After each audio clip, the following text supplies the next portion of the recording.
اعوذ باللہ من الشیطان الرجیم بسم اللہ الرحمن الرحیم رب اشرح لی صدری ویسر لی امری واحلل عقدۃ من لسانی یفقہوا قولی رب یسر ولا تعسر وتمم بالخیر۔ آج کا لیسن ہمارا جو ہے وہ سورۃ البقرہ کی آیات ہم لوگ کریں گے 130 سے 135 تک۔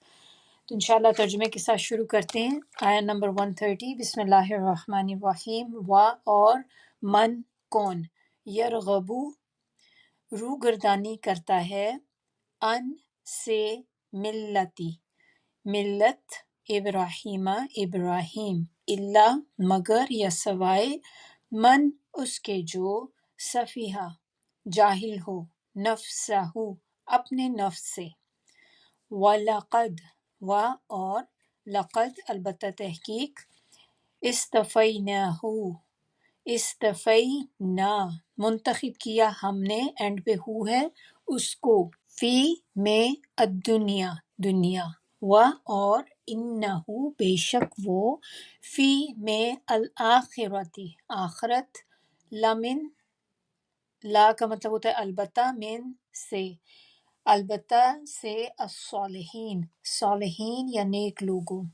آیا نمبر 131، اذ جب، قال کہا، لہو اس کو، ربہ اس کے رب نے، اسلم اسلام لے آؤ، قال کہا، اسلمت میں فرما بردار ہوا، لی ربی رب اپنے کا، لیے رب کے، العالمین سب جہانوں کے۔ 132، و اور وصا وصا ہدایت بھی ہوتی ہے لیکن وصیت جیسے اردو میں ہم وصیت کہتے ہیں وہی چیز ہے یہ، بیہا اس کی، ابراہیم علیہ السلام نے، بنی ہی بنیا جیسے کہتے ہیں نا اے میرے بیٹے، تو اپنے بیٹوں کو، وہ یعقوب یعقوب نے بھی، یا بنیا اے میرے بیٹوں، انا بے شک اللہ نے، اصطفیٰ چن لیا، اسی سے ہی ورڈ وہ نام رکھتے ہیں نا مصطفیٰ، تو یہ وہی چیز ہے، تو چن لینا، لکم لیے تمہارے، الدینہ اس دین کو، فلا پس نہیں، تموتن ہرگز مرنا تم، درمیان میں کون سا ورڈ ہے، میم واو تا، موت، تو تا شروع میں تم اور موت آ گئی درمیان میں کہ مرنا، اور نون اینڈ پہ دیکھیں نون مشدد ہے، تو ہم نے پہلے کئی دفعہ ڈسکس کیا ہے کہ نون مشدد جب اینڈ پر آتا ہے تو بہت تاکید کے لیے آتا ہے، تو یہاں پر بھی کیا ہے، ہرگز، تو جب آپ اس کی ٹرانسلیشن کریں گے تو یہ آپ کو لکھنا ہوتا ہے اس میں کہ ہرگز نہیں مرنا تم، الا مگر، وانتم اور اس طرح کہ تم مسلمون مسلمان ہو۔ آیا نمبر 133، کیا، تم تھے، شہداء شہداء جیسے کہتے ہیں، ہم کہتے ہیں نا شاہد ہے، گواہ ہے، گواہ حاضر، تو گواہ جو ہوتا ہے ظاہر ہے وہ اس وقت موجود ہوتا ہے اس ٹائم پہ، تو وہی چیز حاضر یا موجود، اذ جب، حضرہ آئی، یعقوب علیہ السلام کے پاس، الموت موت، اذ جب، قال اس نے کہا، لبنیہ اپنے بیٹوں سے، ماں کس کی، تعبدون تم عبادت کرو گے، من سے، بعدی بعد کا مطلب ہوتا ہے بعد، اینڈ پہ یا ہے تو اس کا مطلب میرے، قالو انہوں نے کہا، نعبدو، اب اس میں دیکھیں کہ شروع میں نون ہے تو اس کا معنی ہوگا ہم، اور درمیان میں وہی جو عبادت کا پھر آتا ہے عبد، نعبدو ہم عبادت کریں گے، الہ کا معبود، اینڈ پہ کاف زبر ہے تو آپ کی، معبود آپ کے یا تیرے، و الہ اور معبود کی، آبائی کا، آبا و اجداد جو ہوتے ہیں، پھر اینڈ پہ وہی کاف زبر ہے تو اس کے معنی تیرے، ابراہیم علیہ السلام، و اور اسماعیل علیہ السلام، و اور اسحاق علیہ السلام کے، الہن خدا، واحدن واحد کی، و اور نحن ہم، لہو لیے اس کے، مسلمون فرما بردار ہیں۔ آیا 134 تل کا یہ یا وہ دونوں کر سکتے ہیں، امتن ایک امت تھی، قد تحقیق خلط گزر چکی، لہا لیے اس کے، ماں جو، کسبت کہتے ہیں کمائی کرنا، تو کسبت جیسے ہوتا ہے نا اس نے کمایا، کوئی بھی کمائی کی، کمایا اس نے، و اور لکم اور تمہارے لیے، ماں جو کسب تم کمایا تم نے، ولا اور نہ کیونکہ لا ہے، تسألون تم سوال کیے جاؤ گے، اما اس سے جو کانو تھے وہ، یعملون وہ عمل کرتے۔ آیا نمبر 135 اور قالو کہا انہوں نے، کونو ہو جاؤ، ہودن یہودی، او یا نصارا عیسائی، تہتدو ہدایت پا جاؤ گے، قل کہہ دو، بلکہ ملت ابراہیم ابراہیم علیہ السلام، حنیفہ جو سچا مسلمان یا یکسو تھا۔ تو آپ بہت سی جگہ پہ دیکھیں گے حنیف جب بھی آتا ہے تو اس کے معنی ہوتے ہیں یکسو ہونا، و اور ما نہیں، کانا تھا، من سے، المشرکین شرک کرنے والوں۔ انشاءاللہ تفسیر کی طرف آتے ہیں، اس کی تفسیر دیکھتے ہیں۔ بسم اللہ الرحمن الرحیم۔ یہاں پر آیا نمبر 130 کے اندر جو بتایا جا رہا ہے کہ دین ابراہیمی سے وہی بے رغبتی کرے گا جو محض بیوقوف ہو۔ ہم نے تو اسے دنیا میں بھی برگزیدہ کیا تھا، یعنی کہ ابراہیم علیہ السلام کو، اور آخرت میں بھی وہ نیکوکار میں سے ہیں، صالحین میں سے ہیں۔ تو یہاں پر اللہ تعالیٰ حضرت ابراہیم علیہ السلام کی وہ عظمت اور فضیلت بیان کر رہے ہیں جو اللہ تعالیٰ نے انہیں دنیا اور آخرت میں عطا فرمائی۔ ابراہیم علیہ السلام نے اپنے آپ کو مکمل طور پر اللہ تعالیٰ کے تابع بنا لیا تھا، اپنے زندگی کے ہر معاملات میں اپنا چاہے وہ کوئی بھی کام، کوئی بھی فیصلہ، ہر چیز اللہ کے حکم سے، اللہ کی رضا کے لیے کیا کرتے تھے۔ تو اپنے آپ کو جب اللہ کے آگے سرنڈر کر دیا تو جو بھی آزمائشیں پھر ان پر آئیں وہ ان پر ثابت قدم رہے، اور اپنے اوپر اپنے اس راستے پر آنے والی تمام مشکلات کو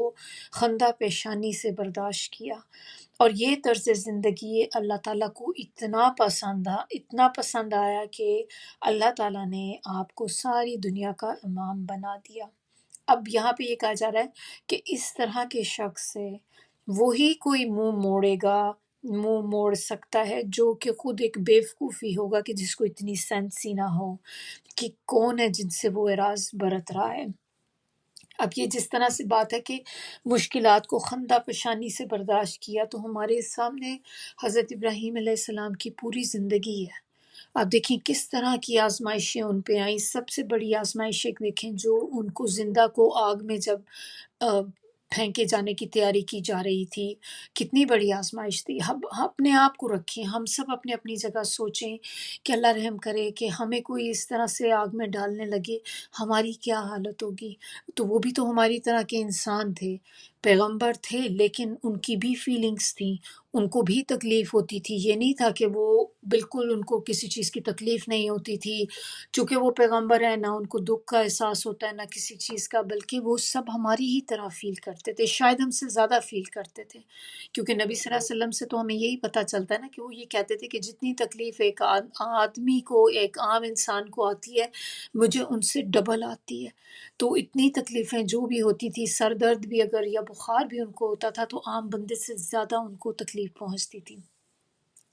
تو یہاں پر ابراہیم علیہ السلام کا آپ دیکھیں اور کتنی ساری آزمائشیں جن سے وہ گزر کے آئے، لیکن ہر آزمائش کو انہوں نے خندہ پیشانی سے اس میں سے گزرے، اس کو برداشت کیا، اس کو ایکسیپٹ کیا، اور یہ چیز اللہ تعالیٰ کو اتنی پسند آئی کہ اللہ تعالیٰ نے ان کے درجات کو بلند کر دیا۔ تو اب اسی طرح سے آپ دیکھیں کہ آزمائشیں تو ہمارے اوپر بھی آتی ہیں۔ تو اگر ہم اپنے لیسن کے لیے یہاں سے یہ دیکھیں کہ اللہ رحم کرے کہ اللہ نہ کرے کہ ہم میں سے کبھی کسی پر آزمائشیں آئیں، کیونکہ ہم لوگوں کے ایمان کا لیول وہ نہیں ہے جو باقی صحابہ کرام کا تھا، جو پیغمبروں کا تھا۔ ہم تو کچھ بھی نہیں ہے ان کے آگے۔ تو ہماری تو یہ کہ آزمائشیں آتی ہیں، ہم تو اسی وقت ڈاواڈول ہونے شروع ہو جاتے ہیں۔ تو اللہ تعالیٰ ہمیں ایسی آزمائش میں ہی نہ ڈالے جس میں ہمارے ایمان کی آزمائش ہو جائے، کیونکہ سب سے بڑی آزمائش جو ہوتی ہے نا کسی کے لیے اس کے ایمان کی آزمائش ہوتی ہے۔ کیونکہ باقی آزمائشیں جو ہوتی ہیں دیکھیں جو دنیا میں آتی ہیں، جیسے مال کی آزمائش آتی ہے، تو کیا ہوگا کہ زیادہ سے زیادہ مال چلا جائے گا، پھر آ جائے گا، جس رب نے پہلے دیا تھا وہ دوبارہ دے دے گا۔ پھر اسی طرح اولاد کی، تو اللہ تعالیٰ یہ وہ چیزیں ہیں جو چلی جاتی تو واپس آ جاتی۔ ایمان کی آزمائش ایسی ہوتی کہ اگر ایک دفعہ ایمان کی آزمائش میں انسان فیل ہو جائے تو پھر دیکھیں کہ اینڈ کیا ہوتا ہے، پھر وہ بندہ کہاں جائے گا؟ جہنم میں۔ کیونکہ دو ہی چیزیں ہیں، ایمان کی آزمائش سے یا آپ کی جنت کا پتہ چلے گا یا جہنم کا پتہ چلے گا۔ تو اگر آزمائش میں فیل ہو جاتے ہیں تو اس کا مطلب کہ سیدھے سیدھے انسان پھر جہنم میں ہی جائے گا۔ تو باقی آزمائشیں ایز لانگ ایز ایمان کی آزمائش نہیں ہو رہی، کم از کم وہ آپ کی آخرت تو سیکیورڈ ہے نا۔ لیکن یہ جب ایمان کی آزمائش ہوتی تو اس میں ہماری جو آخرت کی آزمائش ہے، آخرت ہماری جو ہے وہ جیپرڈائز ہو جاتی ہے۔ تو اللہ تعالیٰ ہم سب کو ایسی آزمائشوں سے بچائے کہ جس پہ ہمارا آخرت جو ہے وہ خطرے میں پڑ جائے۔ تو ملت ابراہیم کیا تھی؟ ملت ابراہیم توحید کا طریقہ، جو ابراہیم علیہ السلام جس پہ تھے وہ یہی کہا کرتے تھے نا کہ ایک اللہ کی عبادت کرو، اسی لیے انہوں نے تمام جو بت تھے ان کو توڑ دیا تھا، کیونکہ وہ اس عقیدے پہ بلیو ہی نہیں کرتے تھے، وہ اس چیز کو بالکل نہیں مانتے تھے، اور اس کو اس سے اعراض برتتے تھے۔ وہ اپنے آپ کو کہتے تھے میں بیزار ہوں اس شرک سے، اور اس شرک کی تردید جو تھے وہ کرتے تھے کہ میں اس چیز کو نہیں مانتا، میں ایک اللہ پہ بلیو کرتا ہوں۔ ابراہیم علیہ السلام اللہ کے چنے ہوئے بندوں میں سے تھے، اور آخرت میں بھی وہ صالحین میں سے ہوں گے۔ تھوڑی سی چیز اس میں ہم دیکھ لیتے ہیں کہ ابراہیم علیہ السلام کی، جب ہم ان کی ملت کی اب بات کر رہے ہیں، تو ابراہیم علیہ السلام کی جیسے ملت یا ان کی شریعت بھی جو تھی ان کے پاس، تو وہ شریعت میں جو احکامات ان کو دیے گئے، تو وہ دیکھتے ہیں جو ابراہیم علیہ السلام کو اللہ تعالیٰ نے کیا ان کی شریعت میں ان کو دیے تھے احکام۔ تو ان کی شریعت میں جیسے کہ ناخن کاٹنا تھا، کلی کرنا، اپنی جو مسٹیش ہوتی ہیں آدمیوں کی اس کو ٹرم کرنا، پھر زیر ناف جو بال ہوتے ہیں ان کا کاٹنا، پھر اپنے جو آرم پٹس ہوتے ہیں بغلوں کے بال وہ کاٹنا، پھر ضرورت حاجت کے بعد پانی کا استعمال کرنا، پھر فرائیڈے کے دن شاور کرنا، ختنہ کروانا، طواف کرنا، صفا مروہ کے درمیان سعی کرنا، طواف افادہ کرنا، یہ ساری چیزیں جو تھیں یہ اس وقت کی شریعت کے احکامات میں تھیں۔ تو سب سے پہلے جو انٹرسٹنگ فیکٹ آپ کو بتاتی ہوں، سب سے پہلے ختنہ کرانے والے، مہمان نوازی کرنے والے، سب سے پہلے ناخن کٹوانے والے، سب سے پہلے مونچھوں کو ٹرم کرانے والے، سب سے پہلے سفید بال دیکھنے والے کون تھے؟ ابراہیم علیہ السلام۔ تو حضرت ابراہیم علیہ السلام نے جب اپنے سفید بال دیکھے تو اللہ تعالیٰ سے پوچھا کہ یہ کیا ہے؟ تو اللہ تعالیٰ نے فرمایا یہ وقار اور عزت ہے۔ تو کہا کہ اے اللہ پھر تو اسے اور زیادہ بڑھا دے۔ تو سب سے پہلے منبر پر خطبہ دینے والے، قاصد بھیجنے والے، تلوار چلانے والے، مسواک کرنے والے، پانی سے، میں نے آپ کو جیسے بتایا کہ پانی سے استنجا کرنے والے، پھر پجامہ پہننے والے، یہ بھی ابراہیم علیہ السلام تھے۔ تو یہ کچھ چیزیں تھیں ان کی جو شریعت میں ان کے تھیں، تو میں نے کہا یہ بھی میں آپ لوگوں کو بتا دوں کیونکہ کچھ انٹرسٹنگ فیکٹ تھے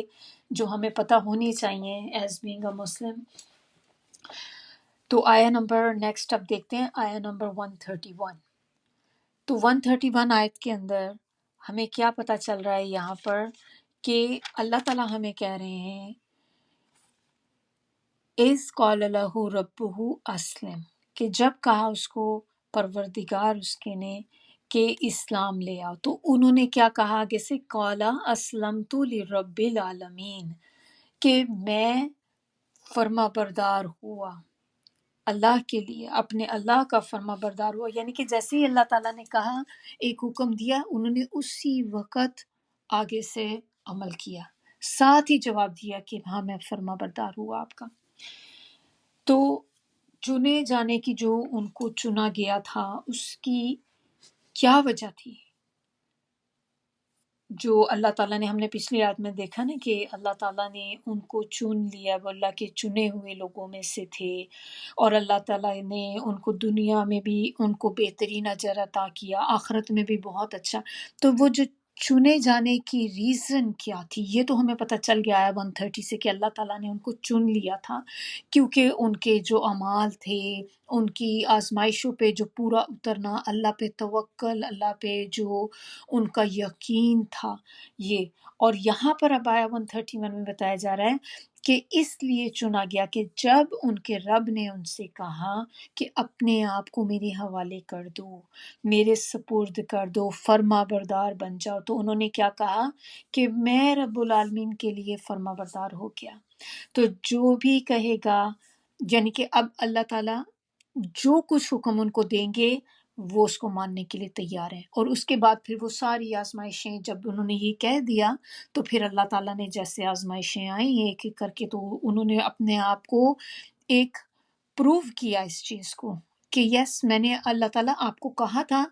کہ میں آپ کا فرما بردار ہوا، تو انہوں نے ہو کے دکھایا۔ ہر ٹیسٹ میں ابراہیم علیہ السلام جو تھے پاس ہوئے، ایسے ہی تو نہیں چنے گئے تھے، ایسے ہی تو نہیں اللہ تعالیٰ نے خلیل اللہ بنا دیا تھا ان کو، کوئی ریزن تھی نا۔ تو یہ سارے پیغمبر جو ہیں ہمیں کتنا لیسن دیتے ہیں، کتنے کتنے بڑے لیسن ہیں جو ہم ان سے سیکھ سکتے ہیں۔ ہماری تو آزمائشیں اس لیول کی ہوتی بھی نہیں، اور یہ بات صحیح ہے کہ ہم سب پہ جو آزمائش آتی ہے تو بے شک وہ ہمارے لیے اس وقت بہت بڑی ہوتی ہے، کہ ظاہر سی بات ہے اللہ تعالیٰ ہر بندے کو اس کے درجے کے مطابق ہی آزمائش دیتے ہیں، اور ہر ایک کی آزمائش فرق ہوتی ہے۔ آپ کی آزمائش فرق ہوگی، میری آزمائش فرق ہوگی، ہو سکتا ہے آپ مجھے دیکھیں میری آزمائش میں تو آپ کہیں یہ تو کچھ بھی نہیں اس کے آگے جو مجھے آزمائش آئی ہوئی ہے، میں آپ کو دیکھوں تو مجھے لگے آپ کی آزمائش تو وہ نہیں جو مجھے ملی ہوئی ہے۔ اللہ تعالیٰ کو پتہ ہے کہ اللہ نے کس کو کس چیز کے ساتھ آزمانا ہے۔ ہو سکتا ہے جو چیز آپ کی نظر میں بہت چھوٹی ہو، میرے لیے وہ ایک بہت بڑی چیز ہو، اور اللہ تعالیٰ آپ کو ہمیشہ اسی چیز پر آزماتے ہیں جس چیز کے ساتھ آپ کی اٹیچمنٹ ہوتی ہے، کیونکہ ٹیسٹ تبھی تو ہوگا نا۔ اب ایسی چیز پہ آپ کو آزمانے کا کیا فائدہ جس چیز کے ساتھ آپ کی کوئی اٹیچمنٹ ہی نہیں ہے؟ آپ تو اس سے پیچھے ہٹ جائیں گے کہ ٹھیک ہے چلو نہیں ملی کوئی بات نہیں، تو اس میں تو پھر آپ کے بارے میں پتہ نہیں نہ چلا کچھ بھی۔ پتہ تبھی چلتا ہے کہ جب آپ کا دل جڑا ہو اس چیز کے ساتھ، پھر جب اس چیز کے اوپر آزمائش آتی ہے تو پھر اللہ تعالیٰ دیکھتے ہیں کہ میرا بندہ کیسے ریئیکٹ کرتا ہے، کس طرح کا بیہیو کرتا ہے، اس کے بعد پھر بھی میرا شکر گزار رہتا ہے کہ نہیں، یا وہ آگے سے شکایتوں پہ اتر آتا ہے، ناراضگی کا اظہار کرتا ہے، یا اس پہ بے صبرا ہو جاتا ہے، اس طرح کی چیزیں، ناشکری کرنے لگ جاتا ہے۔ تو پھر آزمائش کا مقصد ہی کیا ہے؟ اب ہم تھوڑا سا یہ بھی دیکھیں، جب ہم آزمائش کی بات کرتے ہیں تو امپورٹنٹ چیز ہے یہ کہ ہم سب اس چیز سے گزرتے ہیں۔ تو تھوڑا سا ہم دیکھتے ہیں کہ آزمائشیں آتی کیوں ہیں، ہمیں بری لگتی ہیں، سب کو ظاہر ہے، کس کو آزمائش تو کسی کو بھی اچھی نہیں لگتی، لیکن تھوڑی سی باتیں ڈسکس کر لیتے ہیں تاکہ ہمارے لیے آسانی ہو جائے، تاکہ اللہ تعالیٰ، اللہ نہ کرے ہم میں سے کسی پر بھی کبھی آزمائش آئے، لیکن اگر آ جائے تو ہمیں پتہ ہو کہ آزمائشیں کیوں آتی ہیں۔ آزمائشیں اس لیے آتی ہیں، سب سے پہلی چیز اس میں، کہ کھرے اور کھوٹے کی پہچان کرنے کے لیے، کہ پتہ چل جائے کہ کون جینون ہے اور کون جسٹ ایسے ہی ڈنگے مار رہا ہے، کون اوریجنل ہے، کون صحیح ہے، کون سچ ہے، سچ کہہ رہا ہے، اور کون جو ہے جسٹ اوپر اوپر سے باتیں کرتا ہے۔ نمبر 2، درجات بلند کرنے کے لیے، کسی کا جو سٹیٹس جو ہوتا ہے، کسی کا لیول انکریز کرنے کے لیے۔ نمبر 3، گناہوں سے پاک کرنے کے لیے۔ نمبر 4، کسی بڑی آزمائش سے بچانے کے لیے۔ سم ٹائم اللہ تعالیٰ کسی بڑی مصیبت سے بچانے کے لیے ہمیں کسی چھوٹی مصیبت میں ڈال دیتے ہیں، تو یہ بھی ایک اس کی ریزن ہے۔ پھر اور اس میں کیونکہ اور یہ بھی بات ہمیں پتہ ہے کہ اللہ تعالیٰ کسی کو اس کی ہمت سے بڑھ کے نہیں آزماتے۔ ایسا نہیں ہے کہ جو چیز کا آپ کو کیپیبل نہیں بنایا اللہ تعالیٰ نے تو اللہ تعالیٰ اس کی آزمائش آپ پہ ڈالیں گے۔ اللہ تعالیٰ آپ کو اتنی ہی آزمائش دیں گے جتنی اللہ کو پتہ ہے کہ آپ ٹالریٹ کر سکتے ہیں۔ اور ہم اپنے آپ کو انڈر ایسٹیمیٹ کرتے ہیں، ہمیں لگتا ہے کہ میں نہیں یہ سب اٹھا سکتی، اتنی بڑی آزمائش مجھ پہ آ گئی، میں نہیں جھیل سکتی۔ بٹ بلیو می کہ جس نے ہمیں پیدا کیا ہے، جس رب نے، وہ جانتا ہے کہ ہم کس حد تک اس کو برداشت کر سکتے ہیں۔ ورنہ تو ایسا ہی ہو کہ جس پہ کوئی آزمائش آئی اگر وہ اس کے لیول کی نہیں تھی تو آپ دیکھیں ہر بندہ جو ہے اس کو ہارٹ اٹیک ہوتا چلا جائے، اس پہ آزمائش آئی اس کا ہارٹ اٹیک ہو گیا یا اس کی ڈیتھ ہو گئی، اس کو یہ ہو گیا۔ ایسا نہیں ہوتا، بڑی سے بڑی آزمائشوں کے بعد بھی آپ دیکھیں لوگ زندہ ہوتے ہیں۔ تو اس کا مطلب کہ آپ کو اللہ تعالیٰ نے اس کا کیپیبل کیا ہوا ہے کہ آپ نے اس آزمائش سے آپ نکلے ہیں۔ نمبر 5 چیز اس میں کیا ہوتی ہے کہ سم ٹائمز آزمائشیں انسان کو بے حسی اور غفلت سے جگانے کے لیے بھی آتی ہیں۔ نمبر 6 اللہ تعالیٰ بعض اوقات اپنی طرف پلٹانے کے لیے بھی آزمائش میں ڈالتے ہیں، یعنی کہ اپنے قریب کرنے کے لیے، کہ ایک انسان، ایک بندہ ایسا ہے کہ وہ اللہ کے قریب ہی نہیں آ رہا، اور اللہ تعالیٰ چاہتے ہیں کہ یہ میرا بندہ میری طرف رجوع کرے، میری طرف پلٹے، لیکن اتنے زیادہ ریمائنڈرز دینے کے باوجود بھی جب وہ بندہ اللہ تعالیٰ کی طرف نہیں پلٹتا تو سم ٹائم اللہ تعالیٰ پھر اس پہ ایک آزمائش ڈال دیتے ہیں کوئی، کہ چلو اب شاید اس کو میرا خیال آئے، اب یہ میرا بندہ جو ہے میری طرف پلٹے گا، میری طرف رجوع کرے گا۔ پھر آزمائشیں آ جائیں، کبھی مانگنی نہیں چاہیے آزمائشیں، کہ ٹھیک ہے اگر آزمائشوں سے یہ سارا کچھ ملتا ہے تو پھر میں بھی دعا کرتی ہوں اللہ تعالیٰ مجھے آزمائش میں ڈالے تاکہ میرے بھی درجات بلند ہو۔ کبھی آزمائش کو مانگنا نہیں چاہیے، لیکن اگر آ جائیں تو پھر اس پہ صبر کرنا چاہیے، ثابت قدمی کا مظاہرہ کرنا چاہیے، گلہ شکوہ نہ کریں، کیونکہ جب آپ آزمائشوں پہ صبر کرتے ہیں تو پھر آپ کے اس صبر کی وجہ سے بھی جو ہے بندے کے درجات بڑھ جاتے ہیں۔ اور اس میں کیا ہوتا ہے کہ اللہ سے ہمیشہ پر امید رہیں کہ جس نے آزمائش دی ہے وہی اس سے نکالے گا بھی۔ اگر پھر بھی آپ کو ایک طرح سے دل میں چین نہیں آ رہا کہ آزمائش کی آپ کو تکلیف بہت زیادہ ہے، پھر اس وقت کو یاد کرنا شروع کریں، کوئی بھی وقت اپنی زندگی کا اب تک، کہ کون سا ایسا وقت تھا جو بہت مشکل تھا آپ کے اوپر، کہ آپ کو لگتا تھا اس وقت میں کہ شاید یہ وقت کبھی ختم نہیں ہوگا، شاید میں اس آزمائش سے کبھی نہیں نکل سکوں گی،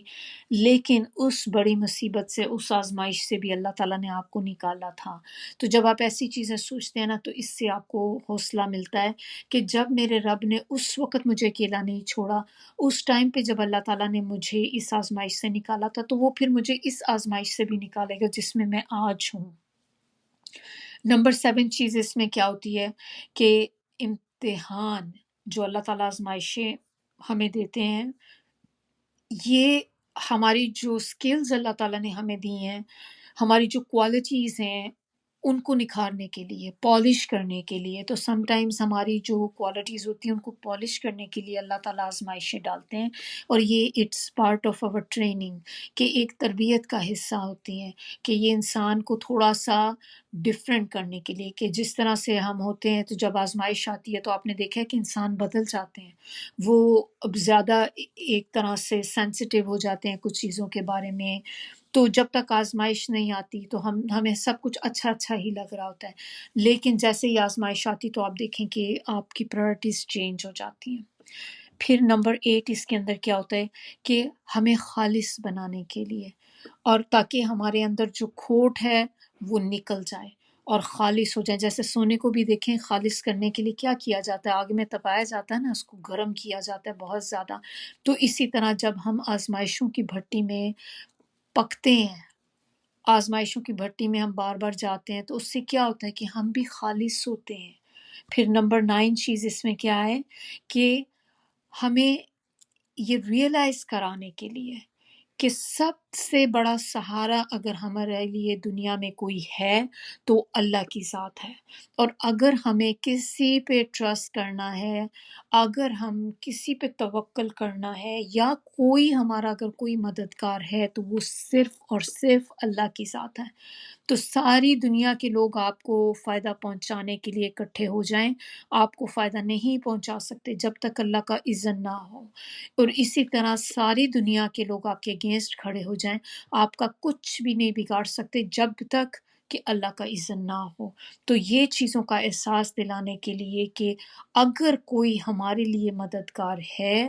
اگر کوئی ہمیں ان آزمائشوں سے نکال سکتا ہے تو وہ اللہ کی ذات ہے. تو یہ کچھ چیزیں تھیں جو امپورٹنٹ ہیں، جو ہمیں سب کو پتہ ہونی چاہیے کہ آزمائشیں اللہ تعالیٰ اس لیے نہیں آپ پہ دیتے کہ اللہ تعالیٰ آپ کو پسند نہیں کرتے یا اللہ تعالیٰ ناراض ہیں کسی سے تو اس کو آزمائشوں میں ڈال دیتے ہیں، بلکہ یہ اللہ تعالیٰ کے طریقے ہیں. یہ ہمارے ساتھ دیکھا جائے تو ایک قسم کی پھر یہ اللہ کی رحمت ہی ہے ہمارے اوپر کہ اللہ تعالیٰ چاہتے ہیں کہ اس دنیا سے جب ہم جائیں تو ہم پاک صاف ہو کر جائیں. تو اب ہم اپنا جائزہ لیں ابراہیم علیہ السلام کے رول کو سامنے رکھتے ہوئے کہ ابراہیم علیہ السلام کی پرسنالٹی کیسی تھی، وہ اللہ تعالیٰ کے حکموں پر کیسے سر جھکاتے تھے، اور ہمارا ایٹیٹیوڈ کیا ہے. ہم سب اپنے اپنے اندر دیکھیں کہ ہمیں اگر ہم ایسے نہیں ہیں تو ہمیں بھی اس طرح سے بننا ہے، حنیف بننا ہے، ہمیں ابراہیم علیہ السلام کی طرح بننا ہے، ہمیں اپنے نبی صلی اللہ علیہ وسلم کی طرح بننا ہے. تو ابراہیم علیہ السلام نے جیسے لبیک کہا، جیسے اللہ تعالیٰ کے حکموں پہ سر جھکا دیا، کہا کہ میں فرما بردار ہوں، ہمیں بھی یہی کہنا چاہیے کہ اے اللہ میں آپ کی فرما بردار بنوں گی، میں آپ کے احکامات کو مانوں گی، جس طرح آپ نے کہا ہے میں اس طرح چلنے کی کوشش کروں گی. لیکن اللہ تعالیٰ میں آپ کی مدد کے بغیر نہیں کر سکتی کیونکہ ہم کمزور ہیں، تو ہمیں اللہ کی مدد چاہیے. اگر ہمارے لیے مشکل ہے اس طرح کے راستوں پہ چلنا تو پھر اللہ سے مدد مانگے کہ اللہ میرے لیے یہ راستے پہ چلنا آسان کر دے. تو اللہ تعالیٰ سے جب آپ دعا کرتے ہیں اللہ تعالیٰ ہماری دعاؤں کو سنتے ہیں، اللہ ہماری دعاؤں کو قبول فرماتے ہیں. اور ہمیں بھی اللہ کے حکموں کے آگے سر جھکانا ہے، اور نہ صرف سر جھکانا ہے بلکہ خوشی خوشی اس کو ایکسیپٹ بھی کرنا ہے. جو حکم اللہ کے ہیں پھر اس کو مصیبت سمجھ کے نہیں کرنا کہ بس ایک عذاب پڑا ہوا ہے میرے پہ، ایک مصیبت ہے، یہ بھی ایک کام کرنا ہے میں نے، پھر اس کو خوش دلی کے ساتھ کرنا ہے ہم نے. اسی میں ایک دعا بھی ہے انشاءاللہ آپ لوگوں کے ساتھ میں شیئر کروں گی. وہ جو دعا ہے نا اللہم اسلمت نفسی الیک، یہ والی دعا جو رات کو پڑھنے کی نبی صلی اللہ علیہ وسلم نے بتائی تھی کہ رات کو سونے سے پہلے یہ دعا پڑھنی چاہیے. تو چونکہ یہاں پر کیا ہے کہ وہی بات آ رہی ہے اسلمت والی کہ اپنا سر جھکا دیا اپنے رب کے آگے، تو اسی سے وہ دعا ہے. تو انشاءاللہ اس کو ہم اس میں پوسٹ بھی کر دیں گے ساتھ.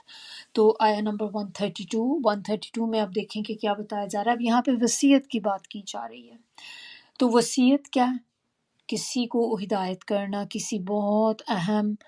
ایک ایشو کی، بہت اہم بات کی. تو یہاں پر کون سی اہم بات ہے جس کی وصیت کی جا رہی ہے؟ تو اور کر کون رہا ہے؟ ابراہیم علیہ السلام اور یعقوب علیہ السلام نے اپنے بیٹوں کو اس بات کی وصیت کی کہ اے میرے بیٹوں، اللہ نے تمہارے لیے یہ دین چن لیا ہے، بس تمہیں ہرگز موت نہ آئے مگر اس حال میں کہ تم مسلمان ہو. تو بیسیکلی جو وصیت جو یہاں پر ہے وہ یہ ہے کہ فلا تموتن الا وانتم مسلمون، کہ تم ہرگز نہیں مرنا جبکہ یا تم اس حال میں ہو کہ تم مسلمان ہو. مسلمان کی حیثیت سے مرنا، جب بھی موت تمہاری آئے ایک مسلمان کی حیثیت سے آئے. اور یہ دین کس نے چنا ہے؟ اس دین کو ہمارے لیے سب کے لیے کس نے چنا ہے؟ اللہ نے. اللہ تعالیٰ نے خود چنا ہے اس دین کو کہ یہی ہے جو دین ہے جو اللہ کے ہاں ایکسیپٹیبل ہے. یہاں پر آپ دیکھیں کہ ابراہیم علیہ السلام کی بات آئی ہے اور اس کے ساتھ یعقوب علیہ السلام کی بات آئی ہے. تو آپ صلی اللہ علیہ وسلم کے علاوہ باقی تمام انبیاء جو تھے وہ دیکھیں کہ یعقوب علیہ السلام کی اولاد میں سے ہیں، اور آپ صلی اللہ علیہ وسلم جو تھے وہ کہاں کے تھے؟ بنی اسرائیل جو ہیں وہ تو یعقوب علیہ السلام سے آئے، تو یہ جو اور وہ پیچھے سے جیسے اسحاق علیہ السلام سے، تو ہمارے نبی صلی اللہ علیہ وسلم جو ہیں کتنی دفعہ بات کر چکے ہیں ہم لوگ اس پہ کہ وہ اسماعیل علیہ السلام سے آئے تھے۔ تو یہاں پر جو بات کرنے کی کہ ابراہیم علیہ السلام کے ساتھ یعقوب علیہ السلام کی بات کی گئی، اور یعقوب علیہ السلام کی اولاد میں سے بنی اسرائیل تھے، تو بنی اسرائیل کو بیسیکلی اب یہاں پہ بتایا جا رہا ہے کہ تمہارے آباء و اجداد نے تمہیں اس دین پہ رہنے کی وصیت کی تھی۔ اب یہاں پہ یہ ریمائنڈر دیا جا رہا ہے ان کو کہ انہوں نے کیا نصیحت کی تھی اپنی اولاد کو، کہ تمہیں یہ دین اللہ نے تمہارے لیے چنا ہے، تو تمہیں موت نہ آئے جب تک کہ تم مسلمان نہ ہو، مسلمان کی حیثیت سے موت ہونی چاہیے تمہاری۔ تو بنی اسرائیل کو بتایا جا رہا ہے تمہارے آباء و اجداد تو تمہیں اپنے دین پہ رہنے کی وصیت کر رہے تھے، اور یہ وہی دین ہے، کون سا دین ہے؟ وہ جو آج محمد صلی اللہ علیہ وسلم لے کر آئے ہیں۔ تو یعنی کہ یہ دین ہے اور یہ دین اسلام۔ اب یہ کہ تمہیں تو اس پہ کرنے کو کہا تھا، تو تم نے اپنے لیے اپنا علیحدہ ہی کوئی دین بنا لیا کہ وہ یہودی ہو گئے، کچھ نصارہ ہو گئے، تو ہونا تو تمہیں یہ چاہیے تھا کہ تم دین اسلام پر ہوتے جو نبی صلی اللہ علیہ وسلم لے کر آئے ہیں۔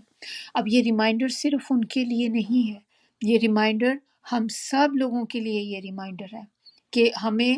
یہی دین ہے جس پہ ہمیں ہونا ہے، اور بے شک اللہ نے تمہارے لیے اس دین کو چن لیا ہے، کسی اور نے نہیں چنا، اللہ نے خود چنا ہے۔ تو استفا کا ورڈ جو ہوتا ہے اس کے معنی ہوتے ہیں چن لینا، اور دین کے کیا معنی ہوتے ہیں؟ دین کے معنی دین اسلام، اور دو معنی دین میں آ جاتے ہیں، ایک معنی ہوتا ہے عمل کرنا اور ایک ہوتا ہے جزا۔ اب جزا کے طور پہ جب ہم دیکھتے ہیں تو کیسے ہوتا ہے؟ جزا جو ہوتی جیسے ہم نے دیکھا سورہ فاتحہ میں بھی کہ مالک یوم الدین، جزا کے دن کا مالک، تو پھر دین اسلام کیسے معنی ہو گیا اس کا؟ تو دین اسلام میں بھی کیا ہوتا ہے؟ عمل کرنا پڑتا ہے نا، تو عمل کے بغیر تو آپ نہیں چل سکتے کہ میں اسلام، میں نے کلمہ پڑھ لیا، مسلمان ہو گئی، اب میں کوئی عمل نہ کروں تو میں جنت میں چلی جاؤں گی، اس کے لیے پھر آپ کو عمل کرنا پڑے گا۔ تو اللہ کے نزدیک دین صرف اسلام ہی ایکسیپٹیبل ہے، قیامت کے دن کوئی اور دین ایکسیپٹ کیا نہیں جائے گا، اور ہر پیغمبر نے اسی دین کی طرف دعوت دی ہے، سب پیغمبر یہی بات کہا کرتے تھے، اللہ ہی کی طرف، ایک اللہ کی طرف بلاتے تھے۔ تو پھر جو اسلام میں داخل ہو گیا وہ جنت میں داخل ہو گیا۔ آپ صلی اللہ علیہ وسلم کی ایک حدیث ہے کہ انہوں نے فرمایا اللہ عرب و عجم کے جس گھرانے کے ساتھ خیر و بھلائی کا ارادہ کرے گا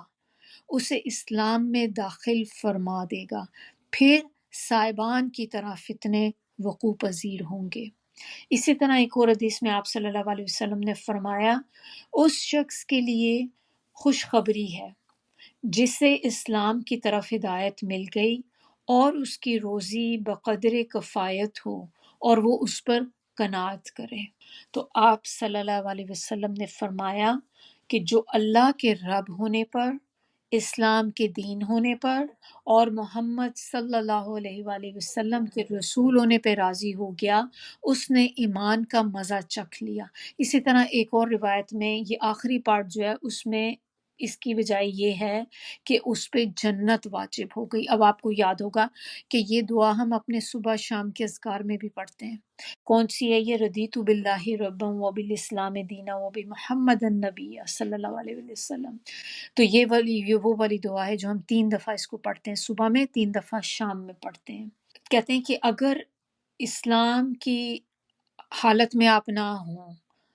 اور موت آ جائے تو پھر آگے کیا ہوگا؟ خسارہ ہی خسارہ، کیونکہ جو مرا ہی اس حال میں کہ وہ مسلمان نہیں تھا، تو پھر آگے تو کوئی اس کے لیے کوئی راستہ نہیں ہے، کوئی چوائس نہیں ہے اس کے لیے۔ مطلب ایک طرح سے آپ دیکھ لیں کہ سب سے بڑا خسارہ اگر کوئی ہے نا، ہم تو دنیا میں بہت سے خسارے کہتے ہیں، اس کا نقصان ہو گیا، اس کا نقصان ہو گیا، سب سے بڑا خسارہ جو آخرت کا خسارہ ہے کہ اگر وہاں پہ کوئی کامیاب نہ ہوا تو یہ ہے سب سے بڑا خسارہ۔ اور اس سے ہمیں کیا بات ہے کہ بھی پتہ چلتی کہ انسان کی موت جو ہوتی ہے نا وہ اسی چیز پر ہوتی ہے، یعنی کہ آپ کی موت کا جو ٹائم یا آپ کا موت کی جو حالت ہوتی ہے وہ ڈیپینڈ کرتی ہے اس پہ کہ آپ نے اپنی زندگی کس پہ گزاری ہے۔ تو آپ نے اگر اپنی زندگی اللہ کی فرما برداری پر گزاری ہے تو پھر انسان کا خاتمہ بھی خیر پر ہوتا ہے، تو پھر اللہ تعالیٰ اچھی موت دیتے ہیں۔ تو اگر موت جو ہے کسی کو اچھی موت نصیب ہو جاتی ہے تو اس کا مطلب تھا کہ اس نے زندگی اچھی گزاری تھی، اور اس کی جو موت ہے اس کے اوپر قبر کی زندگی ڈیپینڈ کرتی ہے کہ اگر آپ کے موت کے وقت اچھی موت آپ کو نصیب ہوئی تو پھر اس کا مطلب آگے قبر میں بھی آپ کے حالات اچھے ہوں گے، اور قبر کے حالات جو ہوتے ہیں اسی کے اوپر آپ کی قیامت کا جو دن ہے، قیامت کی آگے آخرت کی زندگی اس پہ ڈیپینڈ کرتی ہے۔ تو آپ ایک طرح سے یہ دیکھ لیں کہ سب چیزیں گھوم کے کہاں جاتی ہیں؟ انسان کی زندگی کے اوپر۔ جو لائف ہم گزار رہے ہیں اب، جب تک ہم زندہ ہیں، اس وقت ہم جو عمل کرتے ہیں، جو کچھ ہم کمائی کر رہے ہیں یہاں پر، اس کے اوپر ہماری موت ڈیپینڈ کرے گی کہ ہمیں موت کس طرح کی آئے گی۔ پھر اس موت جس حالت میں آئے گی، اچھی یا بری، اسی کے اوپر پھر ہماری قبر کی زندگی ڈیپینڈ کرے گی، اور پھر قبر کی زندگی اچھی یا بری جیسی ہوگی اس کے اوپر ہماری آخرت کی زندگی ڈیپینڈ کرے گی۔ اللہ تعالی ہم سب کو توفیق دے کہ ہم اپنی زندگیوں کو بدل سکیں، ابراہیم علیہ السلام کی طرح ہم بھی اسی طرح ہی کہہ سکیں اللہ تعالیٰ کو کہ اللہ تعالیٰ میں آپ کی فرما بردار ہوئی۔ اب تک جو ہم کر چکے، جو غلطیاں کر چکے ہیں، اس وقت میں تو ہم واپس نہیں جا سکتے، ہم اس میں چینجز نہیں لا سکتے، لیکن جو وقت رہ گیا ہے اب کم از کم اس میں اپنی زندگیوں کو بدل سکتے ہیں۔ تو کوشش کریں کہ ہم نے جو کام مس ہو گئے ہم سے، جو ہمیں چیزیں نہیں پتہ تھیں، جو مسٹیکس ہم کر چکے، کہ کم از کم ہم ان کو رپیٹ نہ کریں۔ تو اب سے ہمیں اپنی زندگیوں کو بدلنا ہے۔ خاص طور پہ دیکھیں اللہ تعالیٰ نے کتنی بڑی ایک بلیسنگ ہے کہ رمضان آنے والا ہے، تو ہمارے پاس ایک موقع ہے کہ ہم اپنی زندگیوں کو بدل سکیں، اور کتنی آسانی کے ساتھ ہم رمضان میں اپنی لائف کو چینج کر سکتے ہیں، کیونکہ اس میں اللہ تعالیٰ ہمارے لیے نیکیاں کرنا آسان کر دیتے ہیں، کیونکہ شیطان جو ہوتا ہے وہ قید کر دیا جاتا ہے۔ تو آپ کے لیے نیک کام کرنا، بری عادتوں کو چھوڑنا، نیک جو اعمال ہیں یا اچھی عادتوں کو اپنانا ہمارے لیے آسان ہو جاتا ہے۔ تو کوشش کریں کہ اس رمضان کو اپنا بہترین رمضان بنائیں، اس میں کوشش کریں کہ کوئی جو بری ایسی عادتیں ہیں ہماری، ہم ان کو اپنے اندر سے نکال سکیں، اور اپنی کوئی اچھی عادتیں، کوئی ایسی اچھی چیز جو آپ ہمیشہ سے کرنا چاہتے ہیں کر نہیں پاتے، اس کو کوشش کریں کہ اس رمضان میں اس کو اپنی عادت بنا لیں۔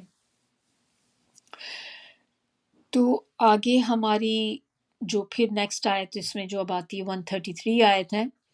اب اس آیت میں ہم دیکھتے ہیں کہ کیا کہا جا رہا ہے کہ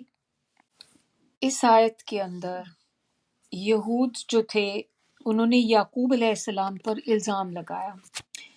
تو ایک دفعہ یہود نے رسول اللہ صلی اللہ علیہ وسلم سے کہا، کیا آپ صلی اللہ علیہ وسلم کو معلوم نہیں کہ یعقوب علیہ السلام نے ہمیں یہودی رہنے کی وصیت کی تھی؟ جب انہوں نے یہ کہا، اس بندے نے کہا، تو اسی وقت یہ آیت نازل ہوگی۔ اللہ تعالیٰ نے یہود مدینہ سے پوچھا کہ جب یعقوب علیہ السلام مرنے کے قریب تھے تو کیا اس وقت تم موجود تھے؟ جو اس وثوق سے تم یہ بات کہتے ہو کہ یعقوب علیہ السلام نے یہودیت کی وصیت کی تھی۔ پھر جو کچھ یعقوب علیہ السلام نے بوقت مرگ، یعنی کہ ان کی جب ڈیتھ کا ٹائم تھا، اپنے بیٹوں سے پوچھا، اور جو بیٹوں نے جواب دیا، تو اس کو اللہ تعالیٰ نے خود بیان کر کے یہاں پر یہود کی اس قول کی تردید فرما دی۔ اور وہ قول جو تھی یہاں پر جو اللہ تعالیٰ نے پھر کس طرح اس کو بتایا کہ کیا بھلا تم اس وقت موجود تھے جب یعقوب علیہ السلام کی موت کا وقت قریب تھا، اور انہوں نے اپنے بیٹوں سے پوچھا کہ میرے بعد تم کس کی عبادت کرو گے؟ انہوں نے کہا کہ ہم آپ کے معبود کی اور آپ کے باپ دادا ابراہیم علیہ السلام، اسماعیل علیہ السلام اور اسحاق علیہ السلام کے معبود کی عبادت کریں گے، اور ہم اسی کے فرما بردار رہیں گے۔ تو یہاں پر تو وہ کہہ رہے ہیں کہ ہم آپ کے جو ہیں معبود اس کی کریں گے، اور تم نے اپنی طرف سے خود ہی کہہ دیا کہ ہم ہدایت پر ہیں۔ یعنی کہ یہودی ہوگے تو پھر ہی ہوگے، اس وقت آپ ہدایت پہ ہوگے۔ تو یہاں پر یہود و نصارہ کی تردید کی جا رہی ہے، جو دعویٰ کرتے تھے کہ ابراہیم علیہ السلام اور یعقوب علیہ السلام نے اپنی اولاد کو یہودیت پہ قائم رہنے کی، اور نصارہ کہتے تھے کہ نصرانیت پہ قائم رہنے کی نصیحت کی تھی۔ تو پھر یہاں ان سے سوال کیا جا رہا ہے کہ کیا تم اس وقت موجود تھے جب انہوں نے یہ وصیت کی ہے؟ تو انہوں نے تو وصیت کی ہے اسلام کی، کہ اسلام کے اوپر آپ نے رہنا ہے، اور تم کہتے ہو کہ یہودیت اور عیسائیت کی طرف آ جاؤ۔ تو الہہ کے معنی کیا ہوتے ہیں یہاں پر، کہ ہم آپ کے الہ کی کرتے ہیں، تو وہ الہ کے معنی معبود، یعنی کہ جس کی عبادت کی جائے۔ تو اللہ ہی الہ ہے آسمان میں اور زمین میں، اللہ کے سوا کوئی الہ نہیں ہو سکتا، وہی ایک ہے جس کی ہم عبادت کرتے ہیں۔ ایاک نعبد و ایاک نستعین۔ آیا نمبر 134، 134 کے اندر بات بتائی جا رہی ہے کہ یہ ایک جماعت تھی جو گزر چکی، جو اس نے کمایا وہ اس کے لیے ہے، اور جو تم نے کمایا وہ تمہارے لیے ہے، اور تم اس بارے میں سوال نہ کیے جاؤ گے جو عمل وہ کیا کرتے تھے۔ تو یہ خطاب اب یہاں پر یہود و نصارہ سے ہے، جو اپنی نسبت ان صالحین سے جوڑتے تھے، یعنی کہ ابراہیم علیہ السلام، اسحاق علیہ السلام اور یعقوب علیہ السلام سے، اور کہتے تھے کہ ہم ان کی اولاد میں سے ہیں۔ تو یہاں پہ بتایا یہ جا رہا ہے کہ ان کی طرف نسبت کا کوئی فائدہ نہیں ہے، کیونکہ انہوں نے جو کچھ کیا ان کا صلہ انہیں ملے گا۔ کہ آپ کا خالی یہ کہنا کہ ہم ان کی اولاد میں سے ہیں، لیکن اگر آپ کے اپنے اعمال نیک نہیں ہیں، آپ خود اس چیز کو فالو نہیں کر رہے جس کا انہوں نے حکم دیا، تو پھر ان کی نسبت کے ساتھ آپ کہیں کہ ہم ان کی نسبت سے اپنے آپ کو کرتے ہیں، تو یہ چیز آپ کو فائدہ نہیں دے گی، کیونکہ انہوں نے جو عمل کیے ان کا فائدہ ان کو ہوگا، اور تمہیں وہی ملے گا جو تم کرو گے، جو عمل تم کرو گے وہی تمہیں ملے گا۔ تو نیک آباء و اجداد اولاد کو فائدہ نہ دے گی جب تک وہ اولاد خود نیک عمل نہ کرے۔ تو ایسا تو نہیں ہوتا نا کہ ماں باپ نیک ہوں اولاد بد ہو، تو پھر وہ جب اب قیامت کے دن کہ وہ اولاد نے تو اتنے گناہ کیے، صرف چونکہ ماں باپ نیک تھے وہ اولاد جنت میں چلی جائے گی، ایسا تو نہیں ہوگا۔ تو وہاں پر تو ہر کسی نے اپنا جواب خود دینا ہے، کوئی کسی اور کی جگہ کسی کا آنسر نہیں کرے گا۔ تو اگر ہمارے آباء و اجداد نیک تھے تو ان کی نیکی ہمیں اس صورت میں فائدہ دے گی کہ جب ہم خود بھی نیک ہوں گے، جب ہم خود بھی ان چیزوں کو فالو کریں گے، اللہ کے اوپر، اللہ کے بتائے ہوئے جو احکامات ہیں، اللہ کی بتائے ہوئے طریقے پر ہم چلیں گے، پھر ہمیں یہ چیزیں فائدہ دیں گی۔ اور دوسری بات ہمیں یہاں سے کیا پتہ چلتی ہے کہ کسی سے کسی چیز کا سوال نہیں کیا جائے گا کسی کے بارے میں، یعنی کہ ہم سے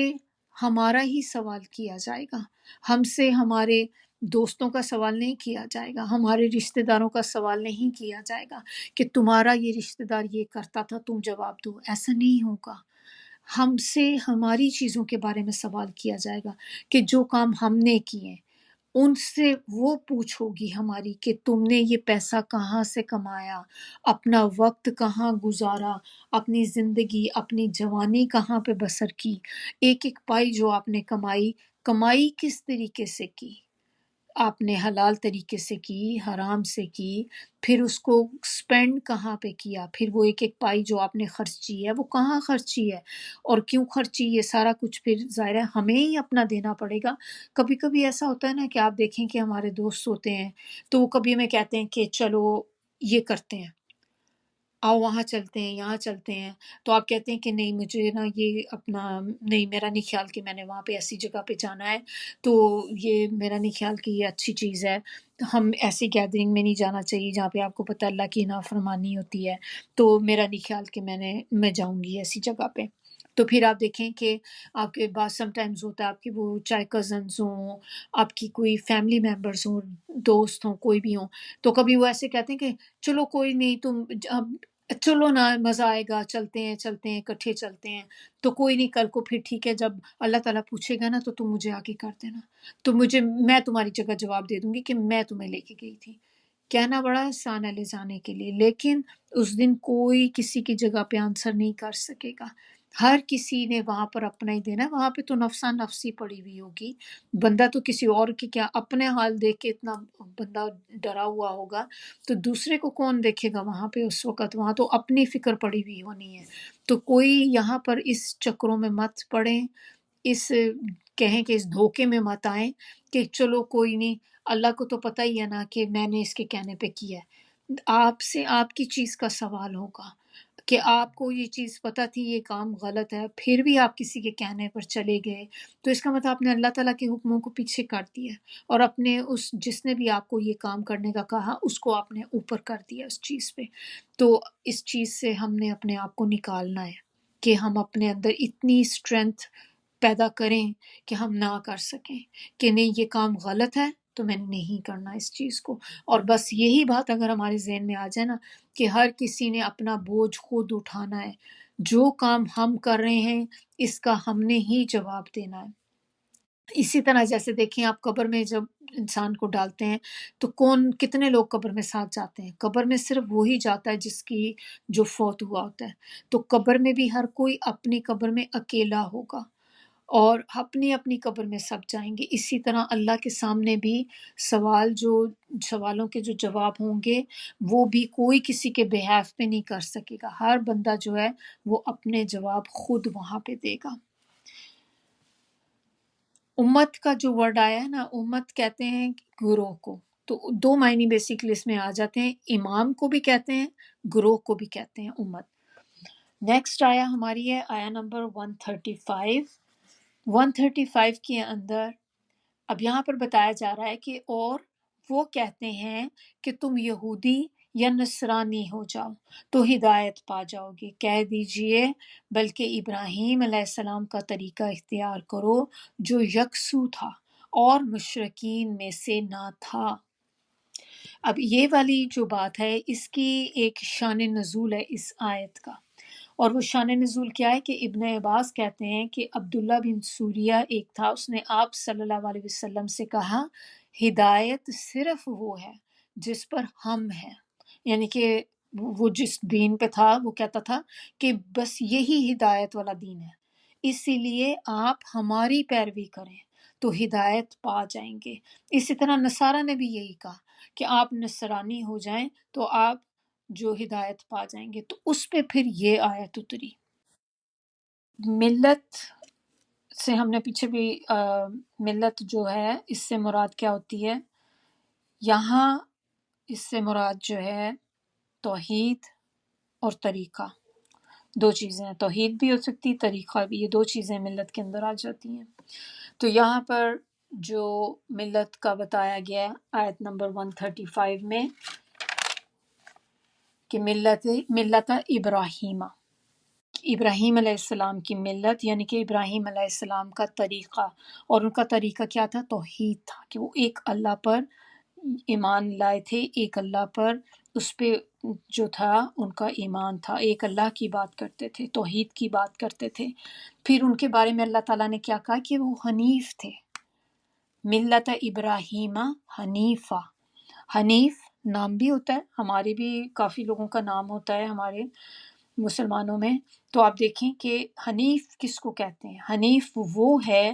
جو توحید کے علاوہ ہر چیز سے پھر جائے، صرف ایک توحید کے اوپر ہی کھڑا ہو، یعنی کہ توحید کے علاوہ کسی اور چیز پر بلیو نہ کرے، بس ایک اللہ پہ یقین کرے، ایک اللہ پہ بلیو کرے اینڈ دیٹس اٹ۔ اور اس کے دو معنی حنیف کے اندر آ جاتے ہیں، ایک ہوتا ہے مائل ہونا، ایک ہوتا ہے پھر جانا۔ تو مائل ہونا جیسے کہ، تو پھر اب اگر ہم نے اس کی ڈیفینیشن اوپر دیکھ لی کہ حنیف کی توحید کے علاوہ ہر چیز سے پھر جائے، تو پھر مائل ہونا اس میں آئے گا توحید کی طرف مائل ہونا۔ اور جو میں نے آپ کو دوسرا معنی بتایا کہ پھر جانا، تو پھر کس چیز سے پھر جانا؟ شرک سے۔ تو ابراہیم علیہ السلام جو تھے وہ شرک سے بیزار تھے، وہ شرک کو پسند نہیں کرتے تھے۔ ہر دور میں اگر آپ دیکھیں تو جو اہل باطل ہیں وہ اپنے باطل کی دعوت دیتے ہیں، جیسے ابھی بھی ہم نے دیکھا کہ جو یہودی ہیں وہ کیا کہتے ہیں کہ آپ یہودی بن جاؤ، جو نصرانی ہے وہ کہتے ہیں کہ عیسائی بن جاؤ۔ تو یہ سلسلہ آج تک جاری ہے، پہلے بھی تھا، آج بھی ہے، بلکہ بہت آپ دیکھیں زور و شور کے ساتھ اس میں کام ہوتا ہے۔ اتنی زیادہ یہ لوگ اپنی تبلیغ کا کام کرتے ہیں کہ ڈور ٹو ڈور جاتے ہیں۔ کہ آپ سب کو پتہ ہے، ہم سب نے دیکھا ہے کہ کہیں پہ بھی آپ ہوں تو آپ یہ دیکھیں کہ یہ لوگ اپنے دین کو پروموٹ کرنے کے لیے کتنی اسٹرگل کرتے ہیں، اپنا پیسہ لگاتے ہیں، اپنی محنت لگاتے ہیں۔ اب ان کمپیریزن اگر ہم اپنے ساتھ جائزہ لیں کہ ہم اپنے دین کے لیے کتنا کام کرتے ہیں، کتنی ہم اپنے دین کو لوگوں تک پہنچانے کے لیے ہم محنت کرتے ہیں، ہم لوگ نہیں کرتے جس طرح سے ہمیں کرنی چاہیے۔ دعویٰ ورک، اب دعویٰ ورک کیا ہوتا ہے کہ یہ صرف یہی نہیں ہے کہ آپ جا کے نان مسلمس کو ہی جا کے دعویٰ کریں، آپ ہر کسی کو کرنا ہے۔ ہمارے اپنے مسلمانوں میں بھی آپ دیکھیں بہت سے لوگ ہیں جو صرف نام کے مسلمان ہیں، اب وہ اس طرح سے پریکٹس نہیں کرتے، تو پھر ہماری جاب، ہماری ذمہ داری بنتی ہے کہ ہم ان کو بھی لے کر آئیں، دین کی طرف واپس لے کر آئیں، اللہ کی طرف لے کر آئیں، ان کو بتائیں ایسی باتیں کہ آپ ان کو احساس دلائیں کہ یہ چیز صحیح نہیں ہے جو وہ کر رہے ہیں۔ تو ہمیں بھی اس چیز پہ فوکس کرنا ہے کہ میں کس طرح سے اس کام کے اندر اپنا حصہ ڈال سکتی ہوں، کس طرح سے۔ تو ہر انسان کو اللہ تعالیٰ نے جو کیپیسٹی دی ہے، اپنی کیپیسٹی کو استعمال کرتے ہوئے، اس کے اندر رہتے ہوئے آپ دیکھیں کہ کون سے کام ہیں جو بآسانی آپ کر سکتی ہیں۔ لیکن یہ کہ اس میں ہم نے اپنا حصہ ڈالنا ضرور ہے، کیونکہ ہم بھی اس میں ہوں کہ ہاں ہم ان لوگوں میں سے تھے کہ جنہوں نے اس دین کو پروموٹ کیا ہے آگے۔ اور یہ ویسے بھی صدقہ جاریہ ہے کہ جب ہم کسی کو بھی اللہ کی کتاب کے ساتھ جوڑتے ہیں، کسی کو اس خیر کی طرف لے کر آتے ہیں، تو آپ دیکھیں کہ ہر بندہ جو آپ کے کہنے کی وجہ سے آتا ہے، اس قرآن کے ساتھ جڑتا ہے، تو وہ بھی آپ کے لیے صدقہ جاریہ بن جاتا ہے جب تک وہ اس پر عمل کرتا رہے گا۔ اب ہمیں اپنے اپنے سرکلز میں ہم لوگ دیکھیں کہ ہمیں یہ کرنا ہے، ہمیں بھی اس طرح سب کرنا ہے۔ اب یہاں پر تھوڑی سی بس ایک جگہ اور بھی میں نے یہ تھوڑا سا پڑھا تھا ایک تفسیر میں، تو یہی بات جو اس آیت میں ہم لوگ پڑھ رہے ہیں نا کہ ملت ابراہیم کی جو بات تھی، تو اس میں ہم تھوڑا سا دیکھ لیتے ہیں کہ ملت کیا ہوتی ہے۔ ملت بیسیکلی میں نے آپ کو بتایا تھا کہ توحید یا طریقہ ہوتا ہے، اور اسی طرح ملت اس نظام زندگی کا نام ہے جس کی بنیاد چند مخصوص عقائد پر ہو، اور ملت ابراہیم کے عقائد میں